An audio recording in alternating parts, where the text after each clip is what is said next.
Hello students, आज हम start करेंगे क्लास 10th के चैप्टर नंबर 8 की फर्स्ट एक्सरसाइज का फर्स्ट क्वेश्चन।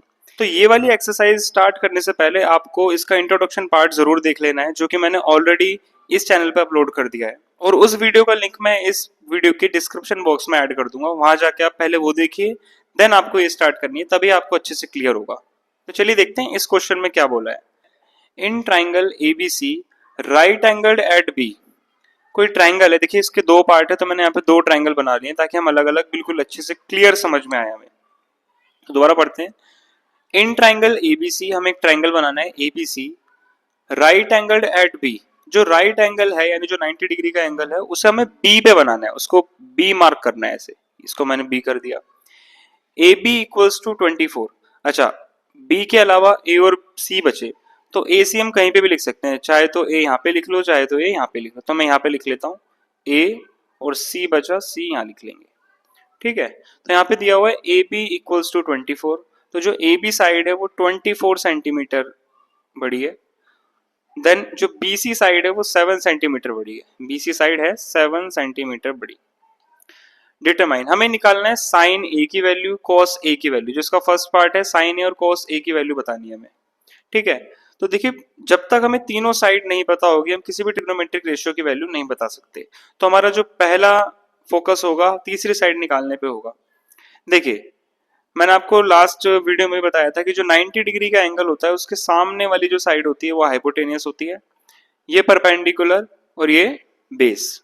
तो यहाँ हम पहले पाइथागोरस थ्योरम से तीसरी साइड निकाल लेते हैं यानी हाइपोटेनियस। तो पाइथागोरस थ्योरम क्या होती है, H square equals to P square plus B square.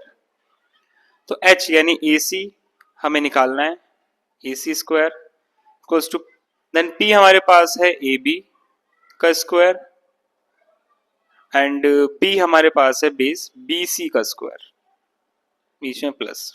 ठीक है, देन इसकी वैल्यू पुट करेंगे हम। देखिए ए सी हमें निकालना है इक्वल्स टू ए बी की वैल्यू है 24 का स्क्वायर, बी सी की जगह हम लिख देंगे 7 का स्क्वायर। तो ए सी होल स्क्वायर, यहाँ से 24 का स्क्वायर होता है 576, 7 का स्क्वायर होता है 49, यहाँ से ए सी का होल स्क्वायर इक्वल्स टू आ जाएगा, इसको हम प्लस कर देंगे, प्लस करके आएगा 625। लेकिन हमें ए सी की वैल्यू चाहिए ना कि ए सी स्क्वायर की, तो स्क्वायर हम इधर भेज देंगे, तो यहाँ से स्क्वायर इधर आके बन जाएगा रूट 625, और 625 यानी 625 का रूट होता है 25 सेंटीमीटर। तो यहाँ से ए सी हमारे पास आ गया 25 सेंटीमीटर। देखिए अब हमारे पास तीनों साइड है, तो हम निकाल सकते हैं जो भी हमसे पूछा है। हमें इसमें पूछा है साइन ए की वैल्यू, तो यहाँ हम लिख लेंगे साइन ए। लास्ट टाइम मैंने आपको बताया था कि जो साइन थीटा होता है वो बराबर होता है पी अपॉन एच, तो यहाँ भी हम वही करेंगे। साइन ए बराबर हो जाएगा परपेंडिकुलर अपॉन में हाइपोटेनियस। एक चीज और इंपॉर्टेंट समझनी जो मैंने लास्ट वीडियो में नहीं बताई थी, ट्रिग्नोमेट्रिक रेशियो के अंदर हमें जो भी एंगल मेंशन होगा, जैसे यहाँ पे ए एंगल मेंशन है, तो हम यहाँ पे हमारे लिए थीटा होगा ये। हमेशा ध्यान रखना जिस भी एंगल की बारे में बात हो रही है तो उसके सामने वाली जो साइड है उसको हमेशा हम परपेंडिकुलर लेंगे। तो यहाँ पे जो परपेंडिकुलर है वो थीटा के सामने, जैसे यहाँ पे साइन ए लिखा है तो ए के सामने वाली जो साइड होगी इसको हम परपेंडिकुलर मानेंगे, और जो दूसरी साइड होगी इसको बेस मानेंगे हम। हाइपोटेनियस फिक्स होता है, ये चीज ध्यान रखना। दोबारा से एक बार देख लीजिए, जिस भी एंगल के बारे में बात हो रही होगी, जैसे साइन ए है तो यहाँ पे ए एंगल की बात हो रही है, तो ए के सामने वाली जो साइड है उसको हम पी यानी परपेंडिकुलर मानेंगे, और जो दूसरी साइड बची उसको बेस मानेंगे। हाइपोटेनियस हमेशा फिक्स रहता है। ठीक है, तो यहाँ पे पी की जगह मैं लिख दूंगा बी सी, और एच की जगह हम लिख देंगे ए सी। यहाँ से वैल्यू पुट कर देंगे, बी सी की वैल्यू कितनी है 7 सेंटीमीटर, और ए सी की वैल्यू कितनी है 25 सेंटीमीटर। तो यहां से साइन ए की वैल्यू आ जाएगी 7/25, ये हमारा आंसर। इसी तरीके से कॉस ए की वैल्यू निकालेंगे हम। देखिए कॉस ए बराबर होता है बी अपॉन एच के। तो कॉस ए, यहां पे भी एंगल ए की ही बात हो रही है, तो ए के लिए बेस होगा ए बी और एच होगा ए सी। तो ए बी की वैल्यू पुट कर देंगे 24 और ए सी की वैल्यू पुट कर देंगे 25।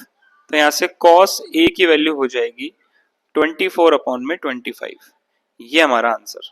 तो चलिए इसका अब सेकंड पार्ट करते हैं, लेकिन सेकंड पार्ट में भी हमें साइन और cos ही निकालना है, लेकिन अब की बार एंगल चेंज है। यहाँ पे हमें साइन ए पूछा था, यहाँ पे हमें निकालना है साइन सी। यहाँ पे कॉस ए पूछा था और यहाँ हमें निकालना है कॉस सी।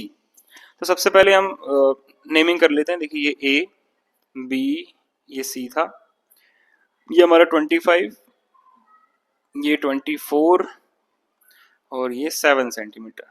अब की बार जो एंगल की बात हो रही है वो हो रही है सी एंगल की बात। तो सी एंगल है ये रहा। तो सी एंगल के सामने वाली जो साइड होगी उसको हम परपेंडिकुलर मानेंगे, और जो नीचे वाली साइड है उसको बेस, और हाइपोटेनियस तो हमेशा फिक्स रहता ही है। ठीक है, हाइपोटेनियस यहाँ पे भी 25 था, यहाँ पे भी 25, बस परपेंडिकुलर और बेस चेंज होते हैं, ध्यान रखना। तो हम निकालते हैं साइन सी। साइन सी फिर से वही साइन थीटा बराबर होता है पी अपॉन एच, लेकिन यहाँ पे पी हम किसको लेंगे, ए बी को, क्योंकि यहाँ पे सी एंगल है तो सी के सामने वाला हो जाएगा परपेंडिकुलर यानी ए बी, और एच की जगह हम लिखेंगे ए सी। तो यहाँ से ए बी की वैल्यू 24 और ए सी की वैल्यू 25। तो यहाँ से साइन सी की वैल्यू हो गई 24 अपॉन में 25, ये हमारा आंसर। देन कॉस सी, कॉस सी यानी कॉस थीटा बराबर होता है बी अपॉन एच। यहाँ पे जो बेस है हमें BC लेना पड़ेगा, क्योंकि सी के सामने वाली साइड परपेंडिकुलर और जो बची है वो बेस। तो हमें बी की जगह यानी बेस की जगह लिखना पड़ेगा 7, एंड हमें एच की जगह लिखना पड़ेगा 25। तो यहाँ से कॉस सी की वैल्यू हो गई हमारे पास 7 अपॉन में 25, ये हमारा आंसर। तो उम्मीद करता हूँ आपको ये क्वेश्चन समझ आया होगा। Thank you.